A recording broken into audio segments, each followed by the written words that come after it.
Hello! So we're back after like a year or something, probably a little bit more even, but yeah, it's been quite a while. Recently I've been buying a lot of guitars, also selling a lot of guitars, thank God, but I had the idea of making some more content again of all the guitars that I buy and sell. So if you want to see more of that, please subscribe. And today I want to check out this Charvel Dimas Pro Mod Relic, but first off let's check out some dirty tones.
So let's talk about the specs of this thing. This guitar comes in three colors, so you have the white one, this black one and a red one. Charvel calls it orange, but personally I think it's more of a red finish. So this one has a older body with a maple neck.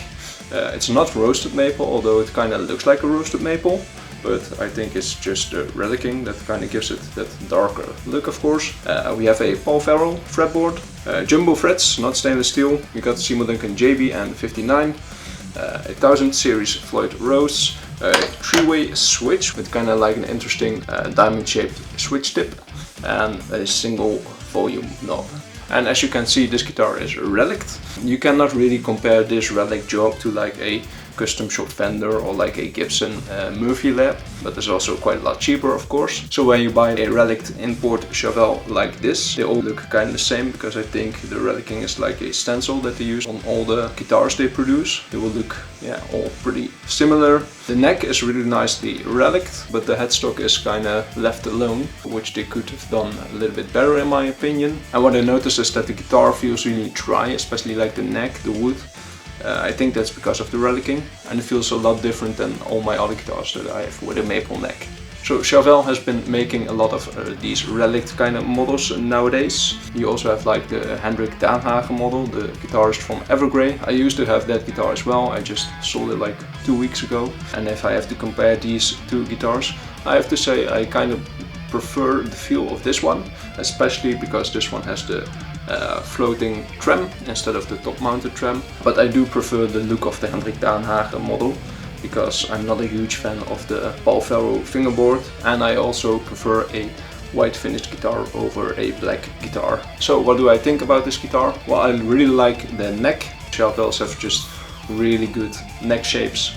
really comfortable and fast. Even with like the backplate, which I kind of love, the vintage kind of look of it. You have decent enough upper flat axis.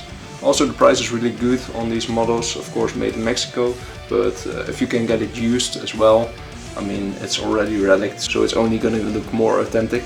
The things that I don't like as much about this guitar is the Paul Ferro fretboard. I just don't really get the look of it. It's like a rosewood but less good looking in my opinion. So if I would give it a rating, I would give it like a 7 for the sound. It sounds pretty good. Really like the Seymour Duncans, but I do prefer a guitar that's just a little bit brighter. It's not a dark sounding guitar by any means, but personally I just like a little bit more snappiness in the thicker strings. If I would give it an overall rating, I would give it a solid 8. Especially for this price range compared to like a LTD 1000 series or like Jackson Pro series, kind of around the €1,000 or dollar mark. And Charvel is just doing a really good job lately, so check them out. So that's it for this video. If you like, please subscribe. Like I said, I will try to make some more content. Tomorrow I'm gonna pick up a different guitar again. But this one is already up for sale. If you want to see a review of that one, like I said, subscribe. And hopefully it doesn't take a year for my next review, but yeah, who knows. I will do my best, I think. Yeah. Bye!